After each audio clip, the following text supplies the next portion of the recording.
One of the things that we have found important to all of our articulation work is that we do work very closely with our sister sector. Yesterday, the president of the community college system and I made presentations to our Senate Higher Education Committee here in the North Carolina legislature.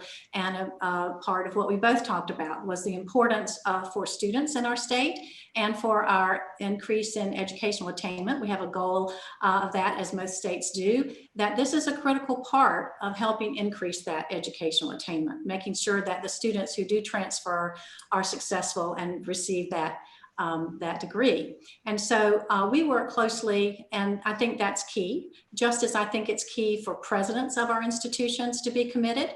We have a president with us on our team today for that very reason, and you can see the difference that makes when you have that commitment.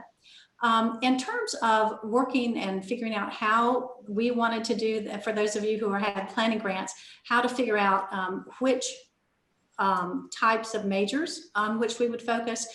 We did a survey of our chief academic officers to ask them which liberal arts majors were most popular at their institutions.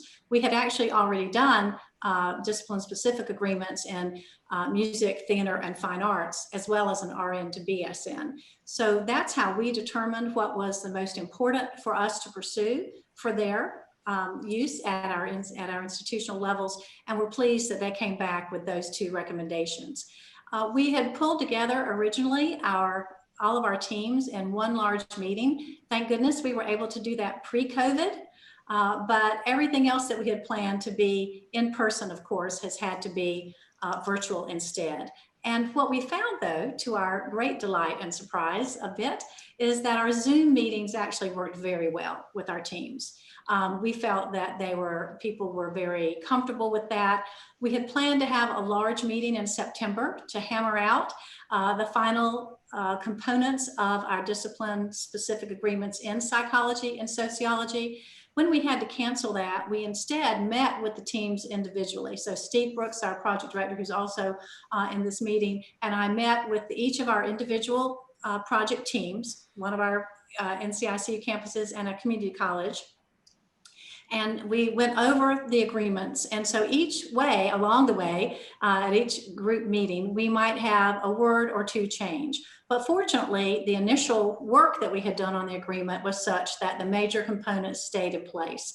And so now we're actually at the point where the State Board of Community Colleges staff they have the articulation agreements in psychology and sociology now.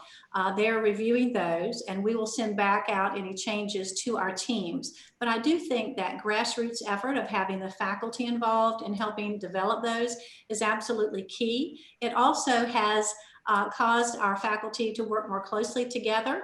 And one of the things that was unforeseen by us, but has been a tremendous product of this work, is that getting to know each other better and working together and talking about issues and interest of students in terms of transfer.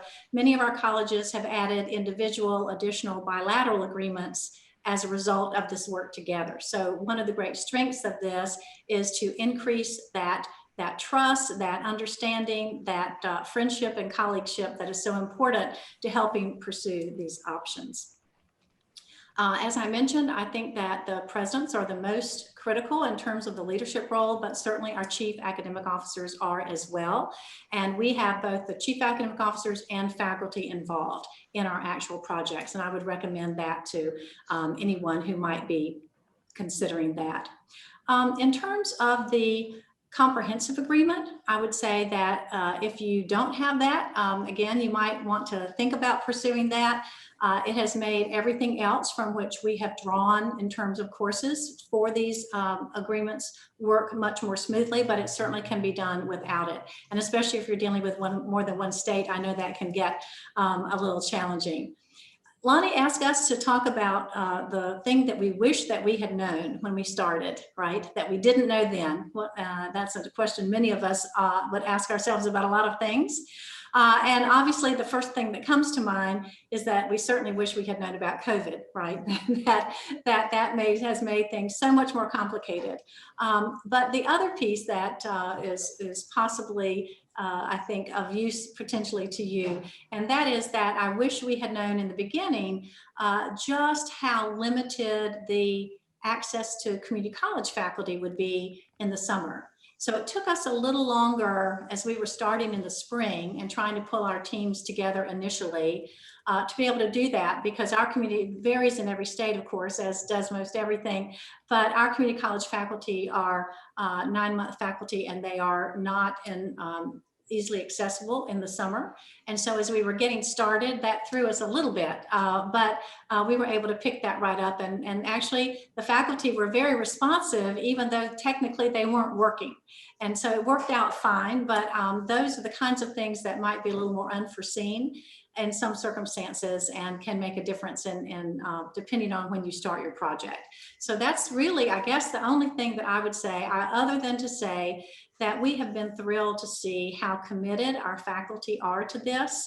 Ours are accustomed to working on agreements like this. This particular project involves some faculty stipends, which, given the load that both our 2-year campuses and our 4-year campuses have, to add one more major piece to it and a lot of meetings and involvement with the other sectors, I think is a critical piece. So that has made a real difference for us, and we've been delighted to be able to tell our faculty about that, and they've been thrilled about that as well. And I've had to promise them that make sure to remember that, because we can't always promise that in our future projects. But having all of those pieces together, along with the financial aid policy and the advising piece, and then our work together on the agreements, is going very, very well. We hope that our agreements will go before the State Board of Community Colleges and our board next month, and then we'll be moving on to implementation. And I'll stop there.